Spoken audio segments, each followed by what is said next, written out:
Мұрын қанауының 12 себебі.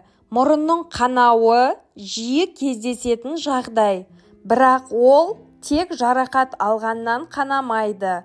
Басқа да себептерден мұрын қанауы мүмкін. Егер мұрын жиі немесе көп қанаса, дәрігерге көріну керек. Сіздерге мұрын қанауының негізгі 12 себебін ұсынамын. Мұрын қуысы проблемалары. Аллергетиктерде мұрыннан қан кету сирек кездесетін жағдай емес. Аллергия белгілерінің бірі шырышты қабықтың құрғауы. Соның себебінен мұрын қуысы тітіркеніп, қан кетеді. Сондай-ақ аллергия кезінде жиі қолданылатын мұрын тамшылары құрғақтыққа әкеледі. Жиі сіңбіруден және шырыштың көп болуынан да мұрын қуысынан қан кетуі мүмкін. Екінші белгісі жоғары қан қысымы. Қан қысымы қатты жоғары болған кезде қандағы эритроциттер дұрыс жұмыс істемейді. Ал созылмалы гипертония кезінде маңызды органдарға және бұлшықет тіндеріне қанның құйылуы нашарлай түседі. Қан тамырлардың қабырғалары әлсірейді, ал ол қан кетуге әкеледі. Үшінші белгісі тітіркендіруші заттарды иіскеу. Сізде аллергия болмаса да, түрлі тітіркендіргіштерге реакция ретінде мұрныңыз қанауы мүмкін. Мысалы, ыстық бу, сілтілер, ағартқыш немесе хлор. Мұндай заттардың буын жұтқанда олар мұрынның құрғауына әкелуі мүмкін. Нәтижесінде мұрыннан қан ағады. Кейде дәмдеуіштер немесе басқа да күшті иістер көп жерге жақын отсаңызда осындай салдарға әкелуі мүмкін. Келесі белгі созылмалы ауру. Қан ұйғыштығын бұзатын аурулар жиі мұрын қанауының себебі болады. Оларға бүйрек патологиясы, бауыр аурулары және ішімдікке салыну жатады. Жүрек жеткіліксіздігі кезінде де мұрыннан жиі қан кетуі мүмкін.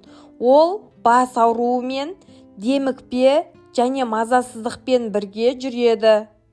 Мұрынға басқа заттың кіріп кетуі. Егер мұрынға бірдеңе кіріп кетсе, ол мұрын қанауының себебі бола алады. Бұл жағдай көбінесе кішкентай балаларда кездеседі. Бұл жерде мұрынға кіріп кеткен заттың өлшемі маңызды емес. Тіпті кішкентай деталь немесе ластықтың өзі мұрын қуысындағы қан тамырларды зақымдай алады. Қанды сұйылтатын дәрілер.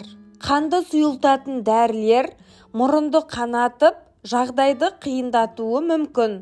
Мұндай дәрілерге қан ұйығы түзілуінің алдын алатын антикоагулянттар, ми қан айналымының бұзылуы кезінде ішетін антиагреганттар жатады. Сондай-ақ кей адамдардың аспирин ішкенде мұрны қанайды. Келесі белгісі мұрын ара қабырғасының қисаюы. Мұрын ара қабырғасы өзгеріске ұшыраса, тыныс алу жүйесінің көптеген функциялары бұзылады. Мұрынның шырышты қабығы шығыңқы келетін жері жұқаруы мүмкін. Ол тітіркендіргіштерге әдеттегіден сезімтал бола түседі. Оған кішкентай әсердің өзі қанның ағуына ықпал етеді. Құрғақ ауа. Құрғақ климат немесе біз ұзақ отырған бөлмедегі ыстық ауа мұрыннан қан кетуге әкелуі мүмкін. Олар мұрын шырыштысын тітіркендіреді. Онда қышитын қабықшалар пайда болады, ал механикалық әсерден ол қанайды. Рандю-Вебера-Ослера синдромы.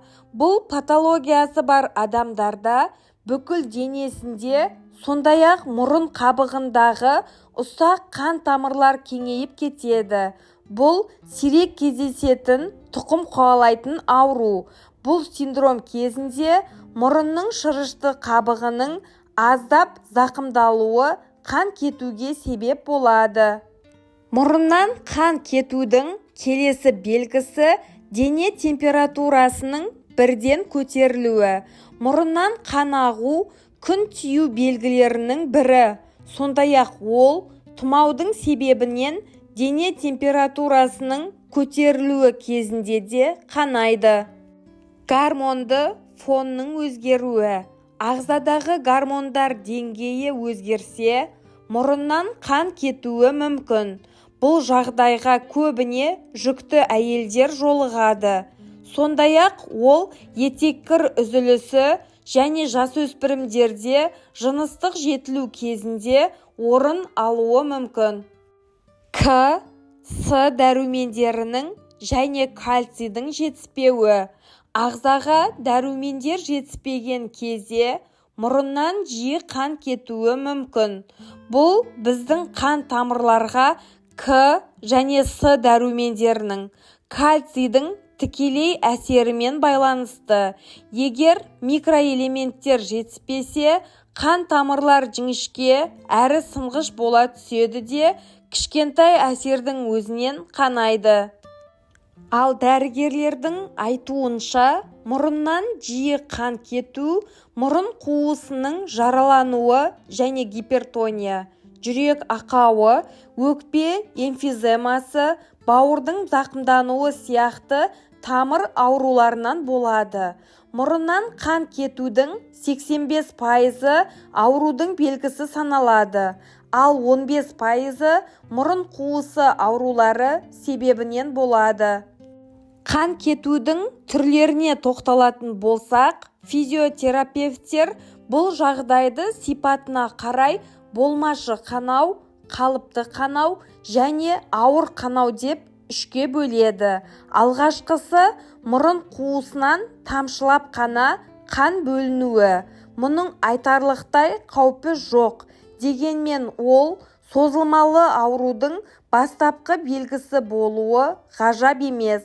Қалыпты қан ағу деп дәрігерлер бір мезгілде мұрыннан 200 мл-ге дейін қызыл сұйықтық бөлінуін айтады.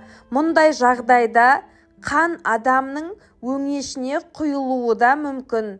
Кішкентай балалардың мұрын қаны асқазанына кеткен кезде құсып, іші өтіп, артериялық қысымы төмендейді. Ал үшінші жағдай, яғни ауыр түрі, мұрыннан 1 литрге дейін қанның кетуі жатады. Бұлардың барлығының да себебі қан тамырлары жүйесіндегі ақаудан болуы ықтимал.